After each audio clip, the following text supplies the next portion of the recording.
Hello guys, welcome to Japanese Chronicle, and how are you guys doing? I hope you're doing well.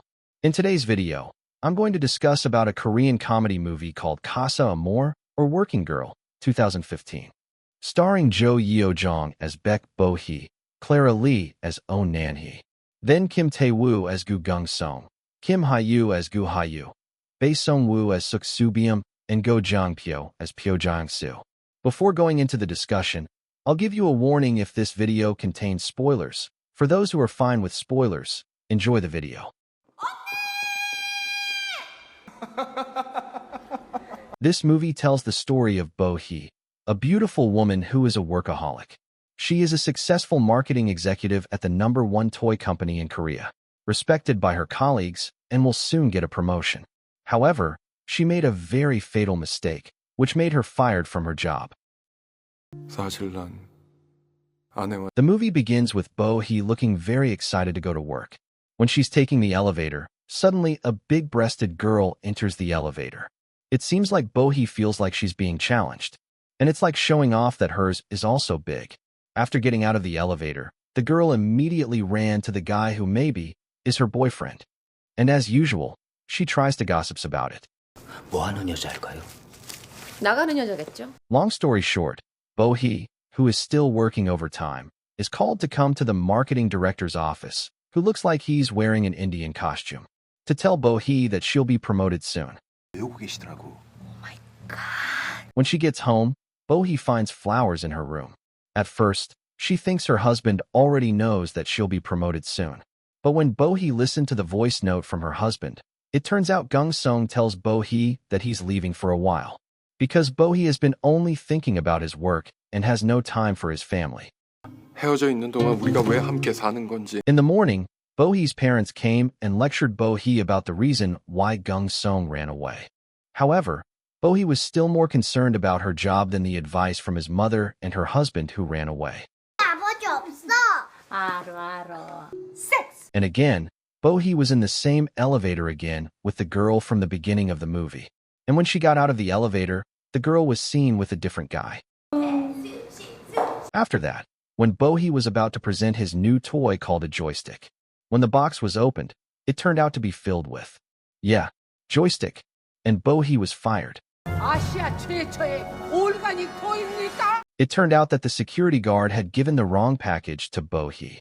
Then Bo-hee immediately looked for the apartment number written on the box, and it seemed they were indeed destined to be met. The box turned out belonged to that girl, and she was a sex expert who runs a sex shop. They even had a heated argument, and Bo-hee decided to leave. The next day, Bo-hee met the girl again, got to know each other, and apologized about what happened the day before. 짐작은 했지만 예상보다 심각하네. A moment later, Nan-hee take Bo-hee to her shop 어차피 덤핑가로 넘길 물건들이니까. and gave Bo-hee a joystick. When Bo-hee got home, when she was about to try the toy, she was shocked, because she finds out the doll actually has a joystick in it. And suddenly Hye-yu entered her room. 하유 앉았어. The next day, Bo-hee and Nan-hee met again to discuss the joystick toy, because Bo-hee couldn't believe that girls use toys like this. 아니 뭐 그럼 나도 하지. Finally, they made a social experiment. First, they put the toy on the garden bench, but the results were not what Nan-hee wanted. Then they changed locations. This time they did it in a more private place, in the toilet. And sure enough, the boxes containing the toys were all gone. Only one was left, and it's actually empty. They only took the toy, leaving the box only. As they already agreed, because Nan-hee could prove she was right, Bo-hee also had to try using the toy. The next morning, with happy feeling, Bo-hee come to Nan-hee's shop to give a testimony about the rabbit toy she gave her. But unfortunately, Nan-hee would close her shop at the end of the month, because she could no longer pay the rent. Then, at that moment, Bo-hee would invest in Nan-hee's business with her own money and from a loan, and assured Nan-hee that they could repay the debt in a month. And this toys thing business would be a huge success. Perhaps Nan-hee was also helpless, because she can't sell her toys. 기업박람회? 섹스샵이? It seemed Nan-hee agreed with Bo-hee. They also began the renovation of their shop to be more open to change people's mindset that sex was not taboo and negative. The next day, they started selling door to door. But I don't know how stupid they can be. They didn't look at what place it was they're trying to sell those things. Instead, they offered the toys to the monk temple 주문하신 상품에 맞는지 확인해 주시겠어요? 주소가 틀려. and continued selling by approaching local moms around. Arriving home, Bohee received another letter and flowers from her husband.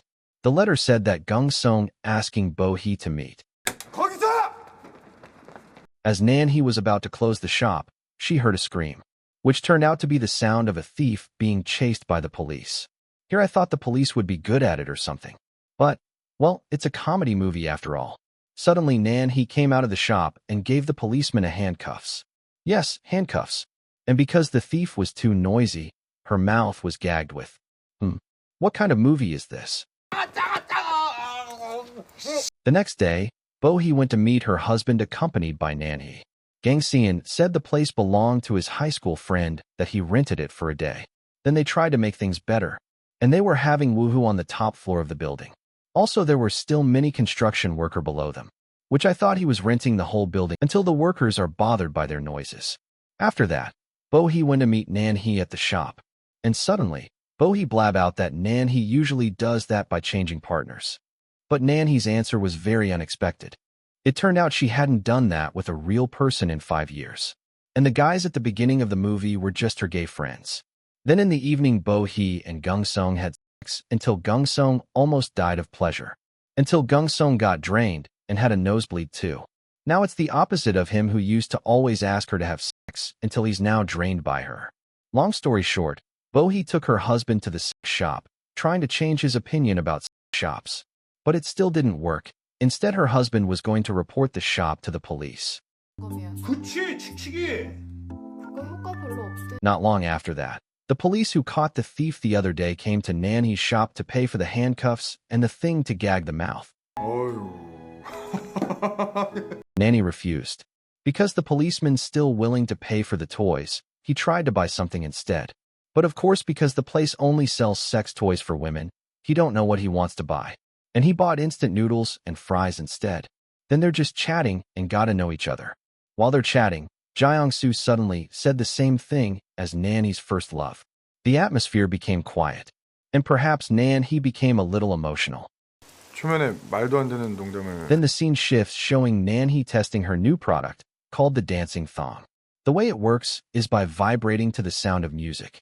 When Bohee was about to try the new device, she got a call from her husband reminding her to come to their daughter's soccer match. As expected, Bohee would forget to take off the device. When she arrived at the stadium where Hallyu was playing, well, as we know before, the device works when there is music playing, and Bohee was still wearing the device. The loud sound of the drum beats also makes the dancing thong work hard too, and made Bohee bouncing jumping of joy. But that actually made the opposing team's supporters feel like they lost spirit. And you can guess what will happen. I mean, she can just lower the thong, right? Then the scene shifted again where Sunak was cleaning the room. She found a bag filled by some sex toys. As a smart ass as she can be, she's using it while she is soaking in the water. I thought she was going to meet Stephen Hawking at that moment. But usually, something so dark like that won't happen in a movie like this. In the evening, when Bohee arrived home, she was startled by her husband who was sitting silently in the kitchen, and immediately pointed out the toy that Hallyu found. But Bohee still didn't dare to admit that it was hers. In fact, Bohee said it was as if it belonged to Sunak. And Gung-sung said that Sunak was no longer allowed to work there. After that, when Gung-sung turned on the computer, suddenly the first thing that appeared were adult sites. Then, in the History tab, there was the Casa del Amor website. And Gung-sung seemed to have had some bad thoughts when he saw the front page appearance of the website. Long story short, when Bohee and Nan-hee entered the shop, Bohee accidentally met her mother. While they were arguing, her husband suddenly came in, with the intention of looking for Bohee. When they were hiding, Bohee asked her mother for help to get Gang-sung out of there. 몰랐네. 아닙니다. 오해십니다, 장모님. After that, when Bohee was about to tell the truth about the sex shop, Gang-sung misunderstood and was scared first. He thought Bohee wanted to discuss why Gang-sung could end up in the sex shop. 나는 당신한테 처음부터 당신 그거 오해야. Nanhee and Jiang-soo seemed to be getting closer. Yes, as we all expected, they had a funny chat and finally they were having sex. 찌찌 먹자. Long story short, the morning routine was as usual. When Bohee was about to give Hayu his allergy medicine, it slipped and fell into the sink. And the problem was, it was the last pill they had. Then at that moment, Hayu felt unwell. But Bohee was too careless and asked Hayu to go to school anyway. 연락? 미열이 있네? And sure enough, something terrible happened. Hayu fainted and couldn't even breathe. She was rushed to the hospital. It turned out her new teacher had given her the wrong medicine. The medicine actually triggered Hayu's allergies. The scene shifts again to Subom, Gung-sung's friend. When he was attending a business fair, he accidentally spots Bohee and he records her and sending it to Gung-sung. 뒤쪽으로 발을 삽입. Gung-sung immediately heads to the fair and sees Bohee demonstrating how to use one of their products. Annoyed, Gung-sung storms off and wanting them to separate. 어디서 뭐하다 온 거야, 치즈배야? 바보 같았어.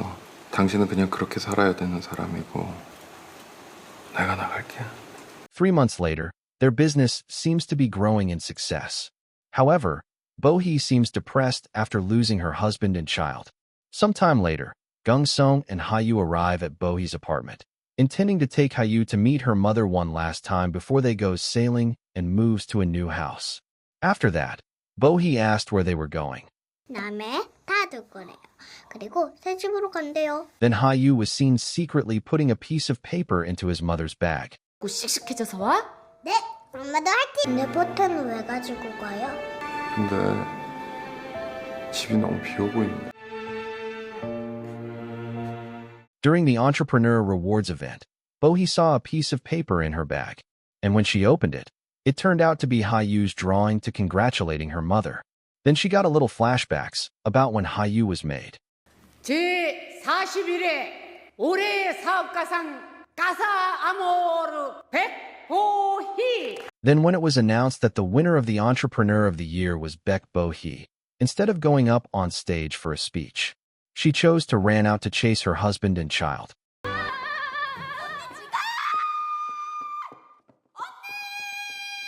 When Bohee arrived at the harbor, the taxi driver said their ship had already started to leave. So Bohee started running and tried to swim, trying to catch up with the boat. At this point, I was a bit confused. How did Hayu see Bohee's bag is in front of her? Turned out Gung-sung and Hayu hadn't left yet. Then Hayu casually asked his father, "Dad, can Mom swim?" His father answered, "No, why?" Then Hayu replied, "Mom just jumped into the water. I think she's drowned." Gung-sung immediately ran and saved Bohee. 아니? 왜? 지금 엄마 다이빙한 거 같은데? 여보! 같이 가고 싶어서. 하유랑. Then, during these touching moments, Bohee suddenly received a call from Nanhee. She told her that she had met her father and that they had received a business offer from America. But Bohee threw her phone into the sea. And finally they set sail together. 아, 언니, 굿뉴스. 미국 쪽에서 우리랑 비즈니스 파트너가 되고 싶대. 언니. Towards the end of the movie, Bohee sneaks out, and it turns out she has another phone to contact Nanhee. She tells her they're going to America next week for a meeting. Nanhee tells her they've been asked to open 10 stores in major cities, like New York. Bohee is very excited, and yes, it turns out Bohee is still the same. And the movie ends here. This film tells the story of someone who puts too much emphasis on one thing, and ultimately loses everything else. So the lesson that can be learned from this film is as Nanhee said when replacing Bohee to give a speech at the award ceremony. It's hard to pursue your dreams. It requires great dedication and sacrifice. Sometimes in the end, you will lose something you value. Sometimes it's the person you love. In the end, the greatest happiness we seek is not success in our careers, but sharing with the people we love. Because Bohee focused too much on her work, her family broke up. She may have been successful in her career, but she was not successful in her family. The point is, life needs balance. This film deserves a rating of 7.3 because the story is good and there are many lessons that can be learned from this movie. Okay, that's enough of the story of the Casa Amor movie. If you have any questions, just comment below. And if you like the Japanese Chronicle channel, don't forget to subscribe. Thank you for watching.